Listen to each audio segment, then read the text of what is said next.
Phantom Hitchhiker, an urban legend, narrated by Dagonhills.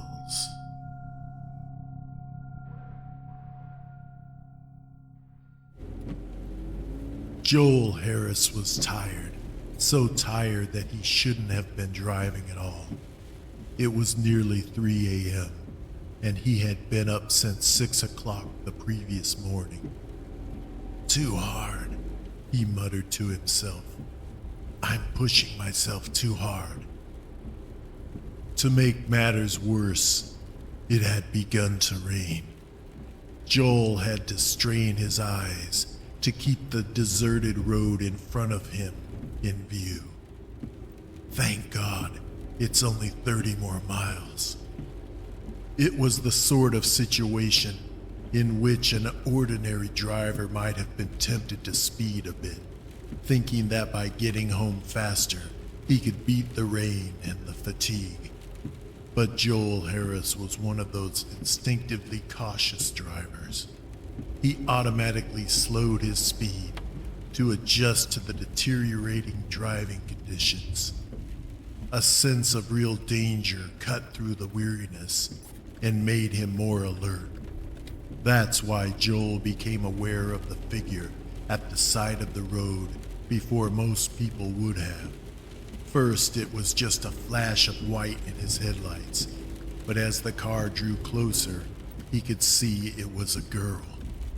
She was young, about 18 he guessed, and she was wearing a white party dress. She wasn't actually thumbing a ride. She was just standing there. As the car came closer, Joel made eye contact with her. She looked at him pleadingly. A young girl, alone at night on a deserted road, wearing only a flimsy dress, with the rain beginning to really come down. There was no way he was just going to pass her by. Joel stopped and leaned out of the window. Hey, you need a lift? She was already walking toward the car. Sure do, mister. Thanks. You're lucky it's me. You can stand on this road for hours at this time of night without seeing a car, and then you can never tell who is going to stop. You hear about all sorts of terrible things that can happen. The girl didn't say anything. She just climbed into the back seat of the car. Where are you going? Joel asked. Middletown. This is your lucky day. That's where I'm going too. Where in Middletown do you live? I'll take you right home. No sense in your wandering around town in the dark. She gave him an address, which Joel recognized as being in one of the older and poorer sections of town. He didn't know that part of town well, but he figured he could find it easily enough. Joel switched on the interior light and turned to get a look at his passenger. Perhaps he had overestimated her age. She might have been only 16. It was hard to tell. She was quite pretty, but looked worn and tired. Her hair, wet from the rain, hung down to her shoulders. Her dress was also wet and rumpled and had a curiously old-fashioned look, probably secondhand, he thought. Joel had wanted to ask the girl what she was doing on the road at 3 in the morning, but there was something about the way she looked at him that made him feel he shouldn't ask that question. It was really none of his business anyway. If she wants to tell me, she'll tell me, he thought. The girl shivered slightly. You must be cold. I'll turn the heater up. And here, take my jacket. The girl thanked him, wrapped the jacket around her shoulders, and lay back in the seat, her eyes closed. She seemed to fall asleep almost instantly. Poor kid, thought Joel. She must be exhausted. I wonder what happened. Joel drove on in silence. He didn't even turn the radio on for fear of waking his sleeping passenger. It didn't take long to reach town, and he found the address the girl had given him without much trouble. It was the worst house on a bad street. In fact, the house was so dilapidated that it looked deserted, and Joel wondered if he had somehow gotten the address wrong. Is this the place? There was no answer, so he repeated the question more loudly. Still no answer. Sound sleeper, he thought. He turned around. The back seat was empty. Joel's first reaction was surprise, but that was quickly replaced by fear. He hadn't stopped the car since he had first picked up the girl. He checked both back doors, and they were locked from the inside. There was no possible way for anyone to have gotten out of the car. Yet the girl in the white dress was gone. Joel just wanted to drive away and forget the whole thing. But he couldn't. He had to try and find out what had happened. He went up to the house, half hoping that no one would be there. But as soon as he knocked, he saw a light go on inside.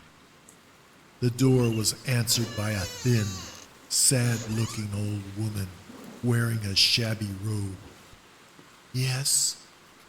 For a moment, Joel was startled, for as he stared at the old woman's eyes, they reminded him strongly of the eyes of the girl in the white dress. "I'm sorry to disturb you at this hour," he began haltingly. "I know what I'm going to say will sound crazy, but I've just had the strangest experience of my life." Joel began to relate the story of the girl he had picked up on the deserted road. As he talked, it sounded more and more unbelievable, and he began to feel more and more foolish. But he told the story all the way through, and with all the details he could remember. The woman listened patiently, her lined face registering no emotion. Indeed, she looked as if she were listening to a familiar tale. When Joel finished, she said, "Where did you say you picked the girl up?" Joel told her. "That's my daughter Laura," the old woman said. "She's dead. She was killed in an automobile accident on that road 10 years ago. She was coming home from a party. You're not the first young man to have had this experience. It usually happens on rainy nights. She was killed on a rainy night like this one. She seems to be trying to get home.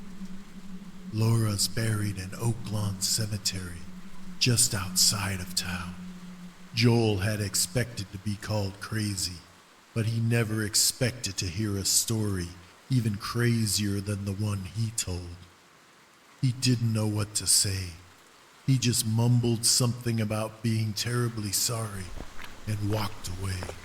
Before he did, he caught a glimpse of the name on the door of the house. It was Kearns. By the time Joel got back into his car and drove away, he had begun to convince himself that the whole experience had never taken place, that it was all a hallucination brought on by extreme fatigue. Things like that happen, he thought.